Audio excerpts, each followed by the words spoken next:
know about the opening of that show. If you loving it, I get chills going through my head because every time I see my daughter standing up there with me at the Hall of Fame induction, the awesome job she did. But welcome back. If this is your first time, buckle up, just get ready for a ride. And if you're always coming back, I appreciate you. Thank you. Today is going to be absolutely amazing. Listen, I don't want to waste too much time because this person, he's now a partner. He's now somebody that, he's just freaking incredible, right? You're talking about a former UFC lightweight champion, former WEC lightweight champion. He has a black belt in 4 different forms of martial arts. That is freaking incredible, first and foremost. But without further ado, I just want to bring on, I think, one of the most dominant fighters in the game right now, Anthony Pettis. My man, what is going on? I didn't want to waste no time. I got to get right to you because we got a lot to talk about, and I need to use up every minute to talk to you. AP, what's going on, my man? Man, I'm blessed. Can't complain. Absolutely, bro. Look, I got to jump into this, right? You got to break this down to me. You have now mastered. You have 4 black belts. Explain all the ones you have that in. Yeah, man. Honestly, the black belt is kind of the beginning of the journey, though. Like getting to the black belt is where you actually learn what it's all about, the mindset, the life behind the martial arts. So my first martial art was Taekwondo. My second one was kickboxing. Then I started capoeira and then jiu-jitsu. So I have 4 different martial arts, all different forms. I fell in love with the whole process of like that growth. Because once you master one, you kind of flavor one style. You find something that you like, and you're like, all right, this is what I'm gonna use because I'm good at it. But then when you go become a white belt again, man, you gotta learn everything all over again. You gotta empty that cup, and you gotta be willing to accept different versions of martial arts, if you will. Okay, what age did you start all of this? Because there's a lot to learn, and you look like a young man. I started Taekwondo when I was 3, and then I got my black belt. It took me a while, actually. It took me 10 years to get my black belt in Taekwondo. So it's a long process, man, and there's a lot that goes into that. It's a Korean martial arts, so I learned the whole culture of that. Then I studied Muay Thai in Thailand. I went to Brazil for Brazilian Jiu-Jitsu. So my passion took me all over the world to see who had, I was trying to discover who had the best martial art, which one was the best for me for self-defense. And after doing my research and seeing the martial arts I've done, man, it's each one of them has a specific thing that works. Okay. So AP, who inspired this? Where did this come from? My mom. So I grew up with 3 brothers, right? So my older brother started Taekwondo because my mom was a single parent and she was going to college at Alverno College. It's an all-female college in Milwaukee. And our options were, while she was going to college, was ballet or Taekwondo. So of course, us being boys, we chose Taekwondo. And man, the rest was history. So we would spend every day from after school 3 hours until 9 o'clock doing Taekwondo. I would teach it, I would train, I was doing everything. I saw the business side of it. I saw everything about Taekwondo because of my mom going to school, and we just fell in love with it. Three brothers growing up. My little brother fights as well professionally. He's fighting for a world title in 2 weeks. So shout out to Sergio Pettis. Make sure you guys tune in for that. But man, it's 135 pounds, right? Yep, 135 pounds. Yeah. And you fight at what weight you fight at? I fought at 170, 155, and 145, but I'm fighting at 155 for this tournament. On this Friday? On this Friday. How exciting is your journey? And let me ask you this. Is there ever a place that you ever become comfortable in this journey? Oh, most definitely. Yeah. So when I won the WC world title, I did a Showtime Kick off the cage, and it kind of blew my stock up because it landed, I won a world title with it. Following that, I won the UFC world title, and I was on a Wheaties box. And man, I was on top of the world. First martial artist on a Wheaties box. Coming from the neighborhood I grew up in, from the struggle we grew up in, I made that an excuse. So I'm like, I've accomplished so much in a short period of time, and then I got comfortable. I stopped progressing. I stopped searching for better martial arts. I stopped using my nutritionists the way I was supposed to use them. And the portion size got bigger, man. I could afford an appetizer and some dinners. The meals got bigger. So that's when I got comfortable, bro. And I realized that looking at where I'm at in my career now, it's a mindset thing. You got to have a smart team around you. You got to have the right people around you to continue this journey. And I'm on a path for greatness, man. I want to become one of the first guys to ever have championships in all these organizations. So as long as those guys only have 2 championships, I got that as well. I'd be the first to have three world championships in 3 different organizations. Bro, listen, first of all, man, listen, seriously, right? Because I know what it takes to be a champion and all of that good stuff. So you're talking about the hard work that it actually takes to put in. Yep. When you fight, when you're dealing with all these fighters, right? You're talking about fighters from over 20 nations, right? You're talking about all different styles of fighters, bro. Do you think about more of yourself and your execution, or do you think about their execution, or is it a little bit of both, like my game is? Yeah, man. You know what? I early in my career, I was still obsessed with like my opponents, and then I felt myself not using all my skill sets because I'm like, oh man, this guy's good at wrestling, so I got to stay away from his wrestling or like by striking or jiu-jitsu, right? And then I would make them scarier than they are. Like Mike Tyson's coach, Cus D'Amato, has like one of the best quotes. Like when you're before a fight, you make the guy a monster. You make him like this scary nightmare, and then once you get in there and you throw the first punch, you're like, man, he's human like I am, and then everything becomes normal. So I've done it for so long now. I normalize that part of it, like where I'm like, all right, he's a good athlete. He's training just like I am. We have access to the same amount of training, nutrition. I mean, everything that goes into this. But what sets me apart is the mindset. I think, man. Like I go in there, I really believe I'm better than these guys, and I think the skill set I bring in there is different than everybody else. Okay, so where did that? Because I have been watching too many videos of you right now. Like I'm really like obsessed with this list, your styles that you have, which is freaking incredible. Appreciate it. Where did the kick off the gate come from? And what do you call that kick? It's dubbed the Showtime Kick, man. No one's landed it yet in mixed martial arts history besides myself. But it actually came from when I was a kid. We would do Taekwondo demos, and I would jump off the wall and break a board. And I'm like, man, it's a cool looking move. I got a cage there. I started playing around with it in sparring, and then it just, man, it's like one of them, like, obviously when you get into that flow state, and then everything's just happening the way it's supposed to be happening, man. Like you're just on top of your game, and nothing else in the world matters. I found that state in that fight, and man, that Showtime Kick just blew my stock up. Who would you say? Who would you say in the game right now that you want to be or you want to deal with? What's that better? Like me, right? When I was playing, right? We used to always look at the schedule and say, okay, who's that team to beat in the AFC, right? To get to the next level. Who's that match for you? Is it this upcoming match, or is your vision so ego eye focused that you know that there's 2 levels, 3 levels, 4 levels? Who's that guy? Who are those people? Man, I mean, there's so many good guys in this sport, bro, especially in my weight class. I think 155 pounds is probably the most stacked division in fighting, just because it's like the normal size of a human being, 155 pounds, 5'10", 5'11". So I think a lot of guys flock to our weight class, and there's so many good guys. I mean, you got like guys like Conor McGregor, who's done amazing things outside of like fighting. He's his brand is everything he's done besides, fighting in the octagon. But then for me, it's like the legends, man. Like even though they're not winning right now, they lost previously, but on their title runs, like Anderson Silva, when he was on his title run, unstoppable, bro. 8 fights in a row. He's 34 years old. Like no one's ever seen that kind of dominance. And that's what I've strived for, is dominance. Like showing that not getting a judge's decision that I won the fight, making sure this guy taps out or he's knocked out. Bro, so what, in your words, when I say championship mentality to you, what comes to your thought? Getting present.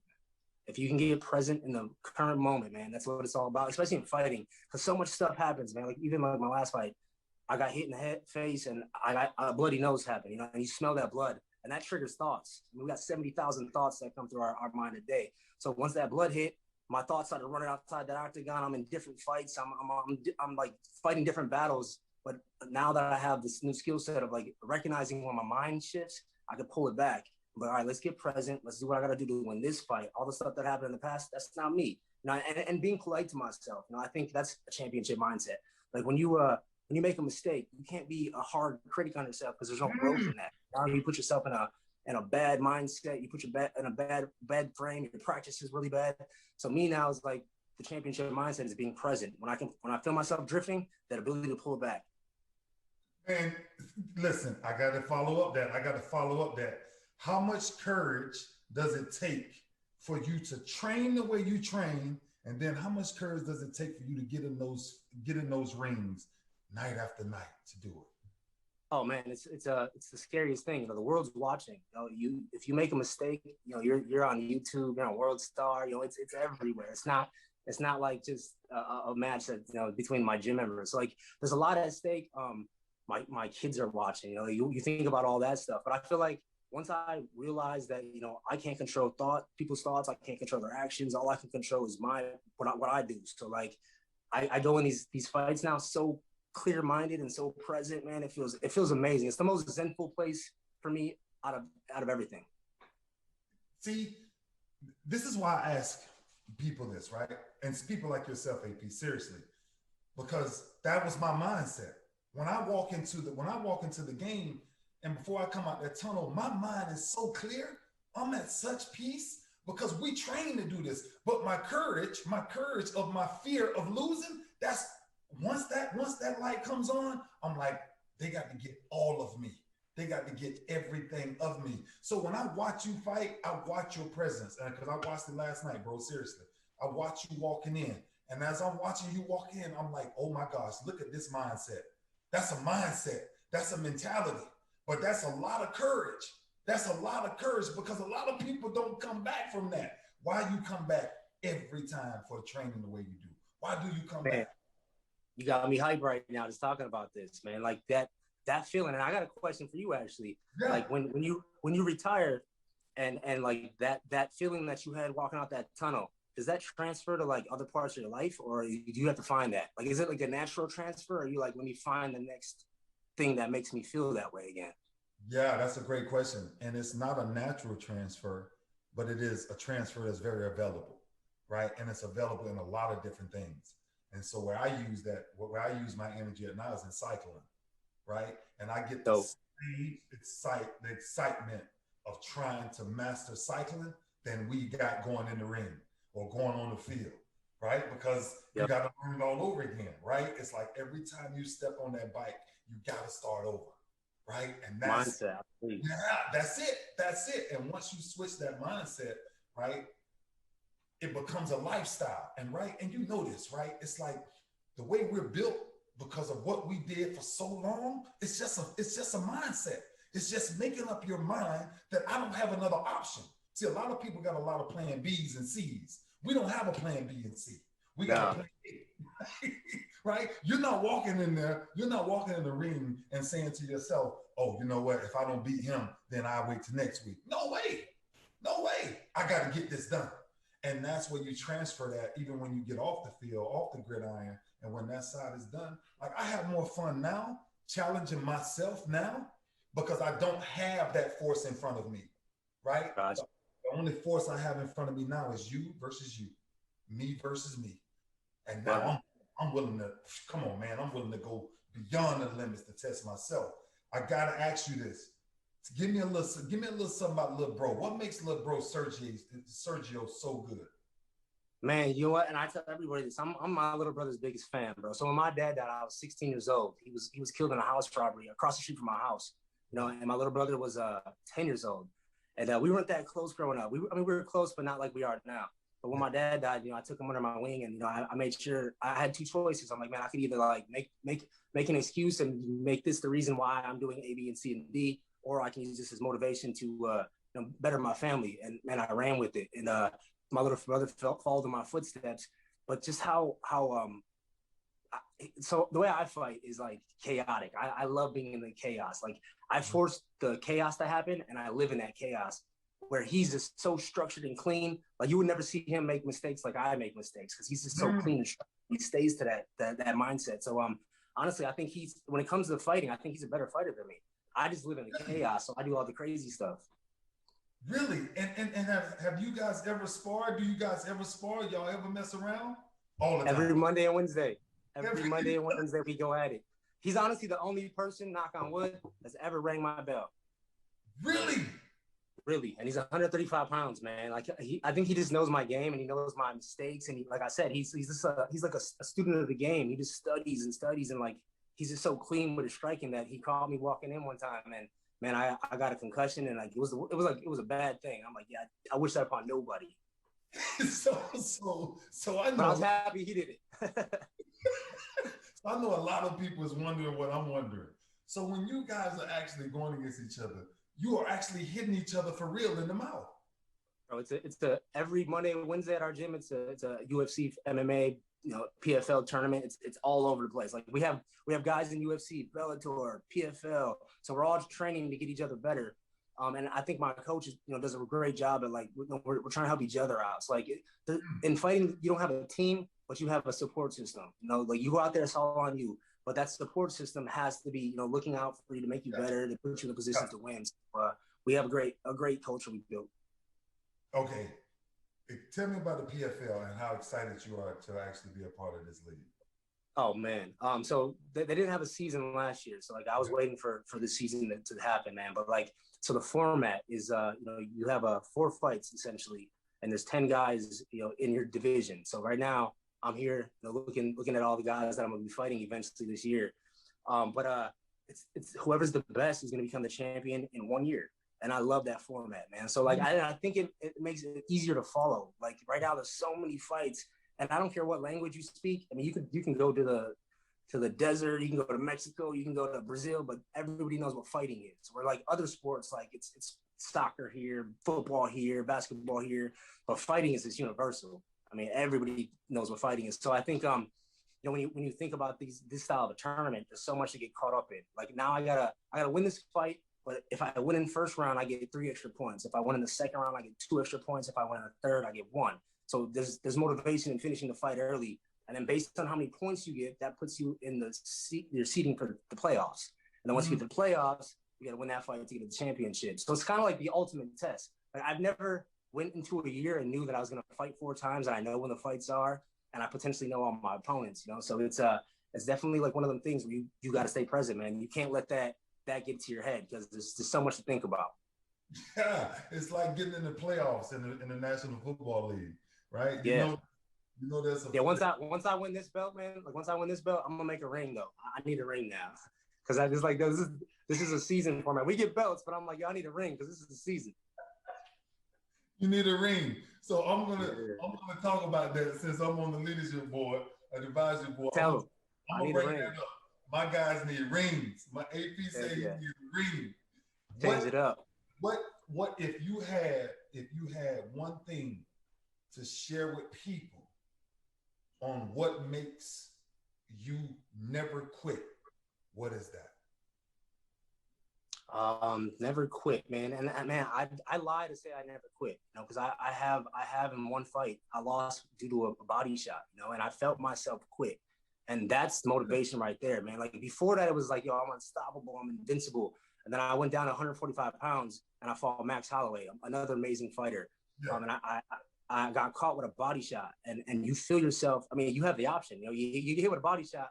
Like, all right, do I like try to pull through this, or do I like, man, is he putting the pressure on me? And that fight was the first time I felt quit in my life, and I never want to feel that again. That was one of the things. That's something I can never let myself get that mentally weak where I'm not in control of my thoughts.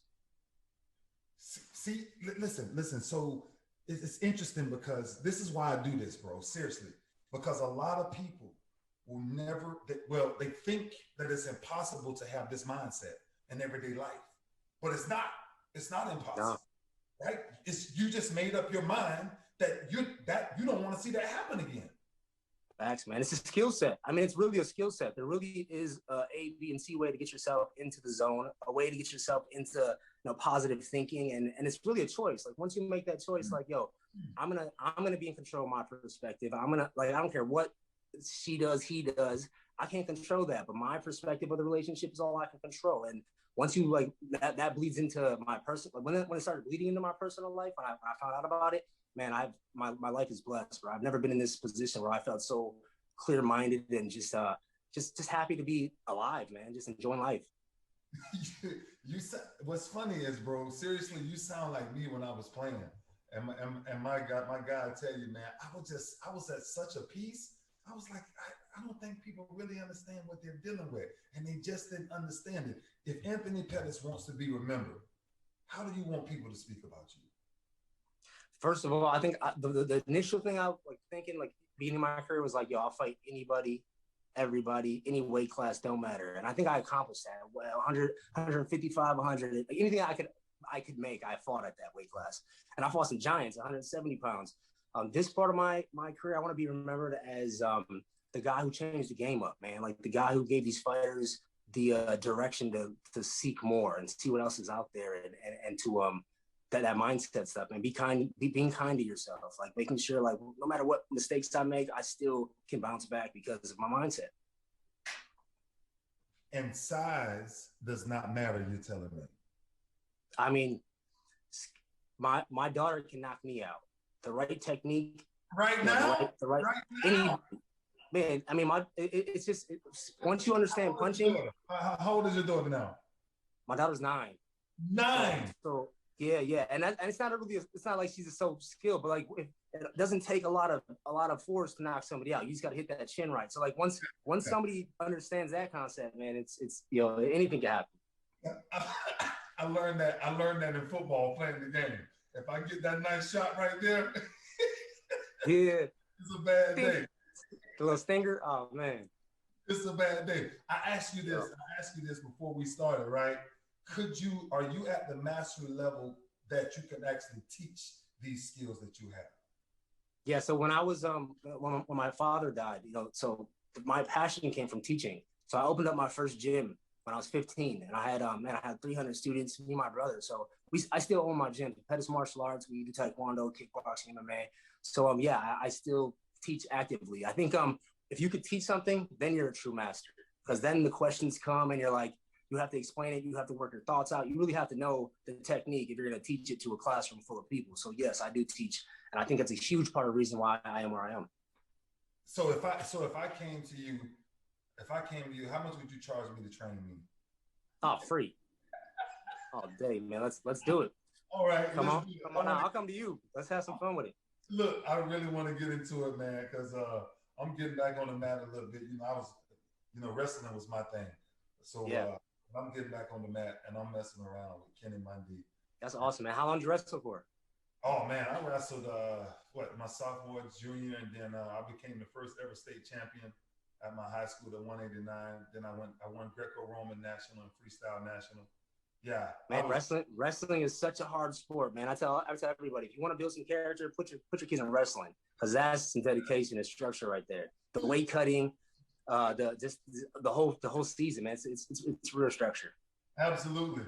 One highlight of your career before you go. One highlight of your career that you remember the most, that you say to yourself, I'm Anthony Pettis. I made it. I'm at the top of my game. What's the highlight? What's that one highlight of your career right now? Oh man, I won the UFC world title in my hometown. So the arena used to be called the Bradley Center in Milwaukee, Wisconsin, where the Bucks played. And I remember going there as a kid, and we'd be up in the nosebleeds, bro. And like, we could never afford to go down and see like the floor cage side and all that, well, court side at that time. But then once I went there, man, my name was in the lights. I was on the billboard.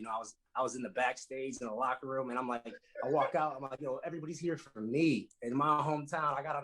I won the belt so quick and easy. It was like first round, 3 minutes in. It was like it was flawless performance, man. It was one of the things, like it felt like fate, it felt like destiny, like it just had to happen. Anthony, let me tell you something, bro. You are a blessing. I'm telling you, your story is absolutely amazing. It matches with my story, right? I had a single mom, and so all of the things that inspire you is what excites me about having this conversation with you. I look forward to working with you in the future, man. I'm talking about seriously with the company PFL. I'm really excited to be working with PFL because I get to actually talk to people like yourself, right? And when I did the first voiceover, I had fun playing with Primetime on Showtime with Anthony. That's what's up. Oh man. So brother, listen here. Good luck, be blessed, do your thing, be the master that you are. We'll be in touch. I cannot thank you enough for coming on, man. You are the epitome of what this sport is, and I'm looking forward to Friday. Appreciate it, man. Thank you so much. All right, brother. God bless you, man. Be good. Later. See, I think for me, what I'm going to have to do is I'm going to have to tell my team, I'm going to have to start taking a break. Because when I talk to guys like that, I mean, I'd be ready to go work out or run into somebody, hit something. You know, I got to go. Too, bro. I feel it. I'm like, yeah, I got to go do some media day right now. I'm like, I got to calm down a little bit. I'm telling you, you got to calm down when you're talking to another lion like that. Yeah. You can see his face, man. Listen, I cannot thank Anthony enough for just joining, sharing sometimes the ups, sometimes the downs. And you know what's funny? You know, just checking in, right? He said something interesting. He said the one thing I asked him, he said, getting hit in the mouth forever changed the way he saw the game. Just imagine that, right? When somebody, I mean, actually get hit in the ribs. Getting hit in the ribs, the first time he ever really quit. So we've all had that point. I'm telling you, I had one time in my high school career, a guy hit me so hard in my head. I said, I'm no longer running the ball ever again. I want to play the defensive side of the ball. So there are decisions that come from that. But I tell you, it's been an awesome week. I'm glad everybody's back. I'm going to jump into my co-host in a minute because I want to jump into this. I want to get you guys in and out. I want to bring on my co-host of 20 years, a brother, a friend, a partner, somebody that I love with all of my heart, the man himself. I call him Coach. Y'all may know him as Monty Sanders, but I call him Coach. And let's jump into this championship mentality. And Monty, Coach, did you hear what Anthony Pettis said about what a championship mentality is? It was so amazing, man. Every week, man, the team No Excuses knocking it out the park with the guests, man. It just takes me back so much to the mentality that we have during our years of training, man. It's amazing. One thing I found is a common denominator, man. These people really share a lot of the principles that we've been talking about over the last few weeks. And he went right into it today, our topic, which is courage. Along this championship mentality, you're going to have to display courage. When you asked him about the biggest fight in courage, he said, it's the scariest thing ever. Like my kids and everything watching, the world is watching. So to our team that's out there today, when you're thinking about courage, I want you to think about that you can't have courage without fear. Remember on week one, we talked about in order to be a champion, you have to have a battle. Okay, you can't say I'm a champion and you're not going through nothing. It's the same way with fear. Okay, so if you don't have fear, courage has no power. No power. So let's change our perspectives on our journey, our championship mentality, and let's be like, kind of like how you did with the fear of losing. Let's use our fear to motivate us into where we're trying to go. You know one thing, facts. I hate losing in anything. I am fearful of losing. That's why, look, I want us to understand this because courage is the essence. Like your life unfolds in proportion to your courage. Listen to me carefully. I'm telling you right in front of you, the bolder you become, the more clear your life becomes. The bolder you are with decisions that you need to make or things you need to do, your courage, your courage. A lot of people believe in ability. A lot of people believe in money. A lot of people believe in all of these things. But if you want to find out who you really are, it takes courage to show up and become who you really are, Coach. I mean, sometimes you don't feel like going to work. It's going to take courage to get up and go. Every time you walked out of that locker room, into those tunnels, man, listening to the things that people would be saying and yelling, and Brian Billick talked about it years ago. Do you know how much courage it took for you to get out there and stay laser focused on the game? I remember when I left my job over 21 years ago, man, I was a manager in the bank, and I just really just walked off. I didn't know what I was going to eat. I didn't know how I was going to pay my bills the next month. I didn't know what life was going to bring to me. But if I wouldn't have took that step, and I was scared, I was fearful, but my courage overrode my fear, and I wouldn't be here today. And so for our team that's out there listening, if you got a fear of anything, maybe you're not as confident in yourself as you should be, use that fear, man, and help it fuel your courage on your championship journey. what you just explained to me is your courage is grace under pressure. That's what your courage is. Because when you understand mercy and grace, when you understand your grace is what's under pressure. That's what courage is, right? Courage is believing what you cannot see. Courage is having enough fear. See, when I got ready, and you remember this, bro, I'm racing my best friend. This is a quick story for everybody. I'm racing my best friend. I was 16 years old, and I could not beat him for nothing. My best friend, Kwame King, I could not beat him. But I raced him over 100 times because I hate what it felt like to lose. I just hate losing. And I never forget, I asked him to race me. I said, instead of running a 40, run me in a 60. And we got out there, T, and I never forget it. That race, I got to the 40 yards, and I looked over to my right of him, and I said, it's over. I never lost him again. It wasn't because I was faster than him. It wasn't because I had something that day. It was simply because I had the courage enough to lose over 100+ times, but keep coming back. Bad times are good times to prove courage. Okay. You know, it's hard to grow in good times. Yeah. And there's a lot of fear going on in our world, and we don't have to go through all that stuff. This is about championship mentality. Yes. But what I'm saying is, wow, embrace that fear that you may have and use it for your good. Now, I'm going to leave you with this one. Like, we always try to give you practical things to help feed your courage and help feed the principle that we're given. The one I'm going to give you today is that you need to take God with you. Yes, sir. You need to take the king with you. Yes, sir. In the Bible, it talks about when King David faced Goliath. You know, and he said, you come to me with the sword and the spear, but I come to you with the God of Israel. And so he didn't just come by himself. So as we go forward on our championship mentality, take God with you, take the Lord with you, and it'll help build up your courage. Yeah, we come from him. Yeah, now remember, nobody can give you courage. Courage is something that comes from within. But knowing who you are in God, that feeds your courage. So keep growing. Boy, courage doesn't mean that you are not afraid. It means you don't let fear stop you. That's what you're talking about. That's why David told the king, I can't fight your fight. The king came in and gave David all of this heavy armor. And David said, I can't fight your fight because I've studied my opponent. See, sometimes your courage comes from studying your opponent.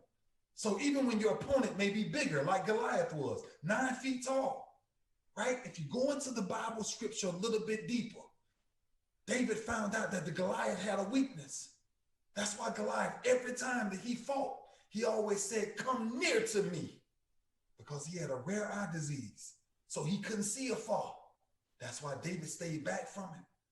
That's why David knew. Why you think David had the courage enough to go fight that fight? He had studied his greatest weaknesses. He studied the enemy that everybody been talking about. Somebody's dealing with enemies right now. And the only reason enemy stays in your life because you don't study your enemies. They say keep your friends close, but your enemies closer.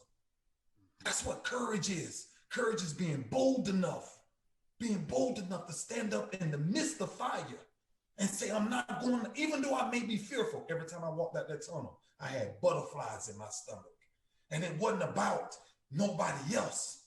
It was the fear of not letting not one person down that's on my team, that's in that stadium, that's around the world, that's believing in me. That's what courage is, bro.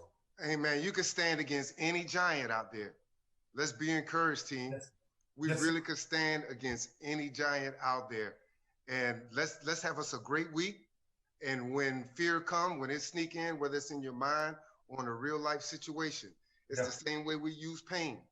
Take that feeling and let it propel you into your greatness. We would never have known King David if he wouldn't have killed Goliath. So don't run from your problem. Don't run from your fear. Right. Face it and be great. I'm gonna leave them with this story, and you remember this one. I tore my tricep from the bone, and remember all of the media outlets, everything that we heard for the whole week. Doctors too. Doubt this too. His career is over. This is the saddest thing that ever happened. And I had enough courage mixed with a little faith, a pinch of hope, and a bunch of promise. And I made up my mind that I was coming back for one last ride. And because of my courage, knowing that my arm was not 100%, the battles, the Goliaths that we had to go and deal with, Andrew Luck, Tom Brady, Peyton Manning, Cap, the courage without being healthy. Sometimes God will take your greatest strength away so you can apply what you've never applied. Courage. Courage. I want you to take this week and I want you to write down 4 or 5 things that you fear. Things, people that you fear. Things that got you in a place to where you're stuck, to where you can't be yourself. Because if you can't be yourself, I'm gonna tell you to have enough courage to walk away from any situation or any person that you cannot be yourself. Take this week and write down these fears. And however long you need, figure out a way to face your fears. And sometimes it's not with your greatest strength. Sometimes it's with your fear. Fear to fail. Fear not to complete what you said you was gonna complete. A lot of people, oh, he losing a step, he this and that. I tell you what I didn't lose. I didn't lose the battle. That's the fact, that the facts of life that we all have to ask ourselves. And I want every person that's listening today to ask yourself this question. What am I afraid of? What's holding me back? What's stopping me from getting that job? Coach spoke about it. He walked away from a job and God ushered him into his purpose the day we met. Think about it. Some things that you let go of, God will present to you. He says when one door closes, many other ones open. I read something this morning and we all know this. He says, I will never leave you nor forsake you. So even when you're fearful of failing, Coach said it best. Take God with you. God bless you. Thank you for joining us. I'm talking about just rounding up, right? Because these type of quick interactions is what I want people to understand. This is 5th week of what we're doing on a championship mentality. And if you listen to Anthony Pettis on what a championship mentality is, it's a mindset. It's a lifestyle. It's making up your mind to not to be afraid of fear, but not to fail because of fear. My mama hit me something. Me and mom talk every day. And I'm gonna leave you with this. She hit me something about courage. And she said, Junior, courage is the one thing God gives us an opportunity to express ourselves. That's what David did. He told the king, I can't fight your fight. Carry this for the rest of the week. No matter what fear you're facing, no matter what somebody's telling you, you are what you're not. Tell them, I can't fight your fight. I must fight my fight. For every takeaway this week, I learned too many takeaways. But I learned sometimes it takes feeling pain. It takes feeling it before you're okay with pushing through it. A lot of us run around it. But sometimes when you go through life, you're being challenged. Just listen to me. Sometimes your pain brings you on the other side. And on the other side, I promise you, if you push through enough of your pain, there's glory on the other side of it. This week is about your courage. Courage enough, if you're around bullies, courage enough to either stand up to them or go the other route. Courage enough to not let no other fear keep you from achieving the things that you should achieve. God bless you. Team No Excuses, Ray Lewis Show. If you just got through listening, I say thank you, thank you, thank you. God bless you. Have an awesome week.